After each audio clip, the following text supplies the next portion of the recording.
اعوذ باللہ من الشیطان الرجیم بسم اللہ الرحمن الرحیم رب اشرح لی صدری ویسر لی امری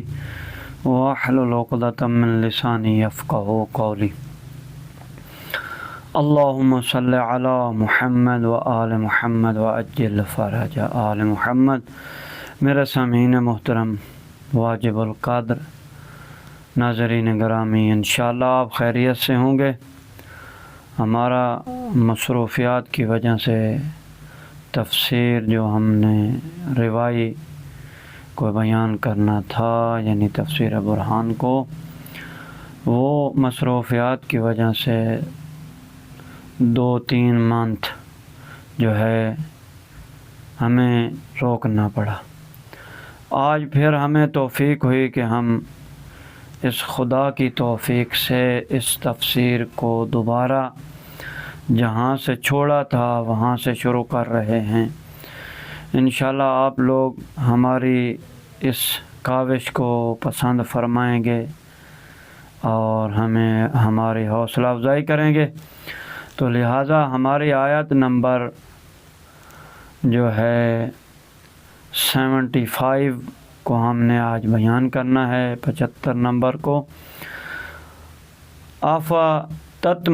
افتطمعون ان یؤمنوا لکم وقد کان فریق منہم یسمعون کلام اللہ ثم یحرفونہ من بعد ما عقلوہ وہم یعلمون۔ اے مسلمانوں، کیا تم یہ امید رکھتے ہو کہ یہ یہودی بھی تمہاری طرح ایمان لائیں گے؟ حالانکہ ان میں سے ایک گروہ ایسا بھی تھا جو اللہ کی کلام کو سنتا تھا اور اچھی طرح سمجھنے کے بعد اس میں تحریف کر دیتا تھا اور اس کو خواب جانتا تھا۔ تو میرے محترم سامعین، دیکھیں اس کے ضمن میں جو امام حسن عسکری علیہ السلام سے یہ پہلی حدیث کو بیان کیا گیا ہے کہ امام علیہ السلام فرماتے ہیں کہ جب رسول خدا صلی اللہ علیہ وآلہ وسلم نے اپنے واضح و روشن معجزات کی وجہ سے ان یہودیوں پر غلبہ آ گیا اور ان کے تمام عذروں کو ختم کر دیا، واضح و روشن ادلہ یعنی دلیلوں کے جن سے فرار ممکن نہیں تھا اور ان کی حجیت میں شک نہیں ہو سکتا تھا، تو ان کو رد کرنا ان کی طاقت میں نہیں تھا اور ان کے معجزات میں شک و التباس بھی ممکن نہیں تھا۔ تو ان معجزات کے مقابلے میں وہ یہودی مغلوب ہو گئے، تو انہوں نے اسلام کو قبول کر لیا اور کہا کہ اے محمد، ہم گواہی دیتے ہیں کہ آپ اللہ کے رسول ہیں جو ہدایت کرنے والے ہدایت یافتہ ہیں، اور علی علیہ السلام آپ علیہ السلام کا بھائی، آپ کا وصی اور ولی ہے۔ تو جب یہ یہودی جنہوں نے ایمان کا اقرار کر لیا تھا وہ دوسرے یہودیوں سے ملے، انہوں نے ان سے کہا تم نے جس کی وجہ سے ایمان کو قبول کیا ہے اس کے مکر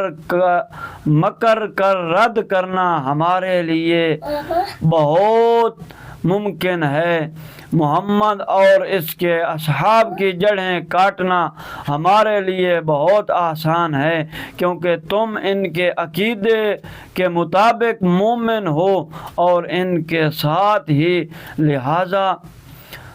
ہوئے ہو، لہذا تمہارے لیے ان کے اسرار و رموز کو جاننا تمہارے لیے آسان ہو گیا کیونکہ وہ تم سے کچھ نہیں پوشیدہ رکھیں گے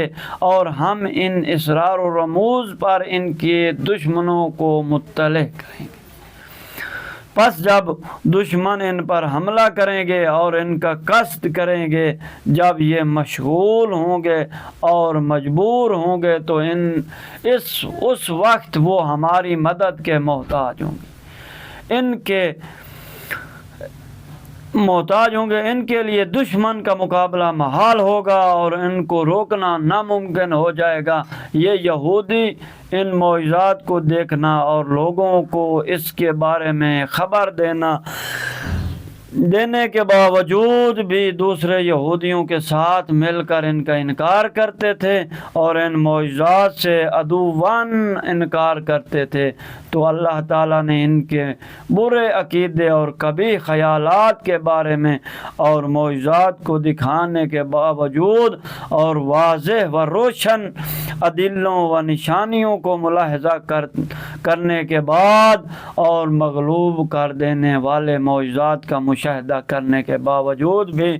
ان کے انکار کے بارے میں رسول خدا صلی اللہ علیہ وآلہ وسلم کو اطلاع دیتے ہوئے فرمایا، اے محمد افتطمعون،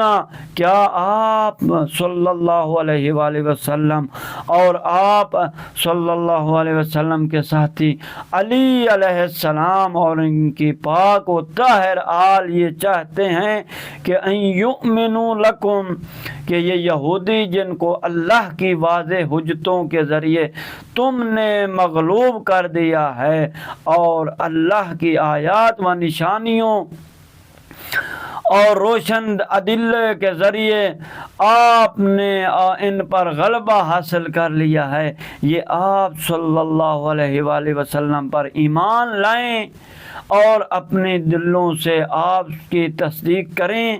اور اپنے شیاطین کے ساتھ مل کے ملاقات کے وقت بھی آپ کے بارے میں اچھے خیالات کا اظہار کریں اور آپ کی شرافت و عظمت کو بیان کریں اور آپ صلی اللہ علیہ وسلم پر ایمان کا اظہار کریں۔ وَقَدْ كَانَ فَرِيقٌ مِّنْهُمْ،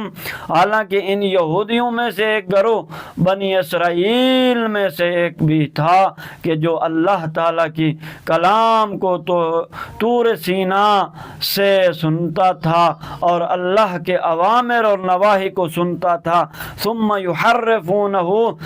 اسے سننے کے باوجود پھر کلام خدا میں تحریف کرتا تھا، جبکہ وہ طور سینا سے سننے کے بعد لوگوں کے سامنے جا کر بیان کرتا تھا، تو اس میں تحریف کرتا تھا، من بعد ما اکلوہ، اور جانتے تھے کہ جھوٹ بول رہا ہے، وہم یعلمون، وہ بھی جانتے تھے کہ جو ان سے کہہ رہا ہے وہ جھوٹ ہے، اور وہ اس وجہ سے جانتے تھے کہ جب وہ سارے حضرت موسیٰ علیہ السلام کے ساتھ کوہ طور کی طرف گئے، پس انہوں نے اللہ کی کلام کو سنا اور اللہ کے اوامر اور نواہی پر واقف ہوئے اور وہاں سے واپس آئے، پس جب انہوں نے دوسروں کے سامنے بیان کیا تو ان کو شک میں مبتلا کر دیا۔ والسلام ورحمۃ اللہ وبرکاتہ۔ انشاءاللہ کل دوسری آیت کا آگے بیان دیں گے۔ اللہم صلی علی محمد و آل محمد و عجل فرج آل محمد۔